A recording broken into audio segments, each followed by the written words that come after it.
त्यांच्यात लय खतखली. मी शांत राहतो, एका दिवसात भोगा करते. एका दिवसात हे मराठीच्या पोरं एवढं बेकार खनखन मायापासून डोकं खराब करून टाकलं येणे. म्हणून आमका यावा बोलला, तमका तेव्हा बोलला, बोलून दे म्हणलं. त्याला नुसतं बोलायचंय. मला समाजच्या सोडायच्या 6 करोड लोकांची मला रोज काम आहे. नुसतं बोलायचं काम. हे म्हणतात नाही बघतो, म्हणलं नको बघतो, पाय पडतो, गप्प बस. हे जी आग आहे ना, ही लय मोठा जाळ आहे मराठ्याला खेटल्यावर. एका दिवसात मोठा करते. मी घेतोय त्यांना वाटलं भेटकीच का म्हणून बोलत नाही. आणि तुला मोज येत नाही तरी आम्ही म्हणून बोलत नाही. छक्के पंजे कसले दिसते, वेगळे दिसते. छक्के पंजे कसले काय दिसते.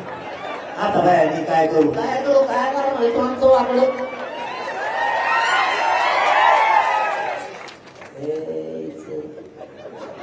नाही तर काय राहू तिच्या.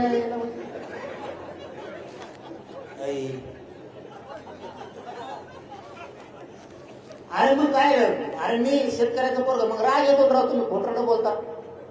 अरे जीवनात रक्त कसं असावं. जातवान आहे बापाचा मराठ्याचा रक्त अंगात असा.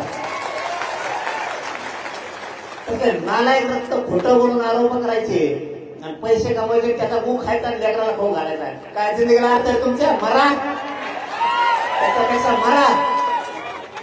काय जागात कसं तुम्हाला वाटतं तुम्ही दादा आहे मी या बोलतो तेव्हा बोलतो. अरे तुला पण माहिती मी काय चीज. मी बी लय मोठ्या तालमीतला पठ्ठ्या येऊ, हे तुला पण माहिती. फक्त या पठ्ठ्याच्या खांद्यावर मराठीने माझ्या गरिबांनी जबाबदारी टाकली म्हणून ऐकून घेतली. कारण मी जर एक वाकडं पाऊल टाकलं तर माझ्या समाजाच्या लेकराबाळाचं आयुष्य उद्ध्वस्त होईल. या समाजाला प्रश्न सोडायला, वेदना सोडायला माणूस नाहीये. माझ्या खांद्यावर जबाबदारी टाकली म्हणून मी गप्प. मला ते लेकर दिसतात काही करताय की नको तू गप्प बस. माझ्या मनाला बोलतो मी, तू माझ्या घाल गप्प बस. काय करतो मग?